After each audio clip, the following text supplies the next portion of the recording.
Hi guys, for today's video, ayan, this is my face looks like. Ayoko sanang burahin, sobrang ganda ng aking makeup, ayan.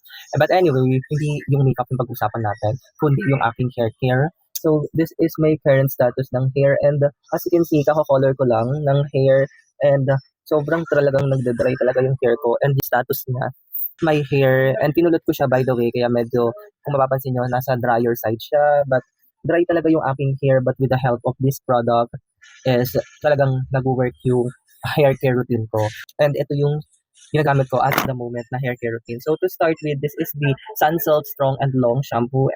My Holy Grail shampoo, ito talaga kasi I have dry and nagpuputol at naglalagas-lagas yung aking hair. So ito yung nakakatulong para mas mabilis siyang humaba and at the same time, mas stronger na siya. Hindi na siya nagpuputol-putol to the point na every suklay ko nagpuputol-putol siya. Ayan. And of course, isa din ito sa secret ko. This is the Cream Silk Repair Booster Treatment Amino Collagen Damage Repair. And binababad ko siya, 15 minutes ko siyang binababad. Minsan, the more na binababad ko siya, the more na maganda yung result niya sa aking hair. Itong shampoo na to is ginagamit ko lang siya every other day. Hindi ako araw-araw shampoo ng hair or nagbabasa. Hindi ko na kayo sasama sa pag-wash ko. Normal shampoo lang naman yung gagawin ko. Ayan. So, ayan na siya guys. Punasan ko lang siyang maigi para mabawasan yung excess na water. Kung mapapansin nyo, hindi pa ako nagtatanggal ng makeup kasi ibababad ko pa kasi itong treatment sa aking buhok. Kaya, inuna kong ayusin or lagyan yung buhok ko. Hindi pala. I-ano ko muna siya. Section ko muna siya para evenly yung application ng ating treatment. After neto, hindi naman ako nagko-conditioner kasi sobrang lambot. And sobrang ganda. Sobrang lambot na ng aking buhok. So, sumusunod na siya.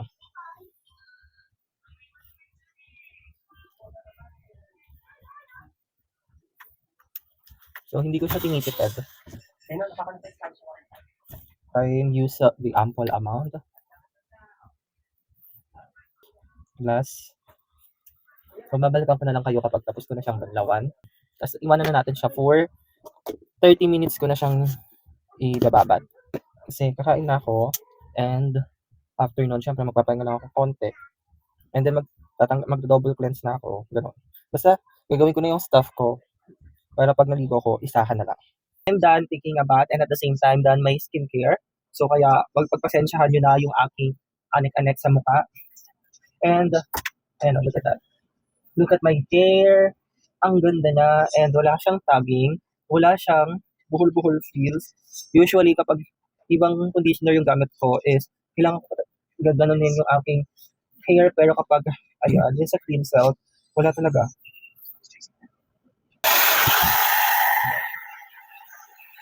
Fast forward ko na lang. By the way, malamig lang yung gamit ko. Side na blower na, ayan siya. Look at that. Ang healthy tignan ng aking hair. Unlike this is the side yung hindi pa na-blower. Ayan. Yan, you can see sumusunod sa galaw ko yung buhok ko. And hindi siya mukhang damage. By the way, I have bleach, dry, and frizzy hair. But hindi siya mukhang damage. And kako-color ko lang ng hair ko. As you can see. And mas lalo niyang napaganda yung kulay ng hair ko. Grabe. I'm so in love with this Cream Silk. Kasi, my hair looks healthy and ang radiant, parang ang healthy ng hair ko even though damaged na siya in reality. Pero, grabe yung effect niya.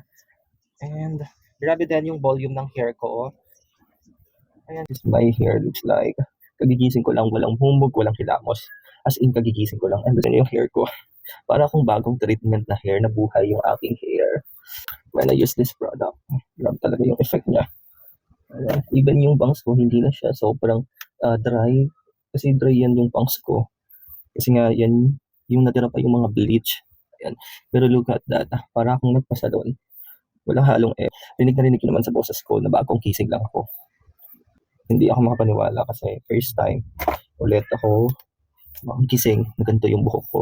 Usually, buhol-buhol yung aking buhok gawa na super damage talaga yung hair ko and look at that. Natanggap pala, kaya lang kahit anong sukulay ko. Ayan. Ang ganda niya pa rin. Ayan. Kahit anong happy ng aking buhok. Sumusunod talaga siya. And wala siyang buhol-buhol. Wala siyang tagging. Hindi siya mahirap suklayan. Oo. So, yun lang yung update ko and see you on my next one. Bye!